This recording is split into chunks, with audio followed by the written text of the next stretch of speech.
मराठा आंदोलक मनोज जरांगे यांनी भुजबळांवर अतिशय शेलक्या भाषेत टीका केली आहे।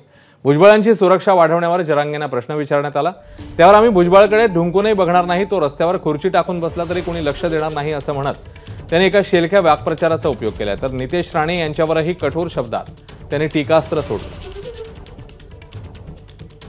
त्याच्या घरी काय लावायचं आहे, पोलिसांनी बंदोबस्त काय करायचं त्याच्याकडे, आम्ही डुकून बघणार नाही त्याच्याकडे, तिकडे हुंगून सुद्धा त्याच्याकडे ते दारात त्याचा कुत्रा तरी मुतन का तिथं, आमचं काय गुतलंय त्याच्यापाशी जायला तिथं, तिकडं तसं ते असा खुर्ची टाकून जरी बसला ना रोडवर तरी पोरं इकडं मुंडका करते नसतं, त्याच्याकडे ते बघायला की तर तोंडी का ती ज्या पक्षात जाईन त्याचं वाटलं झालेलं आहे, आपशे कोणी नाही हे काय त्या पोराला नाही किंमत देत आम्ही, ते हेंगड त्याला कोण विचारतं काय।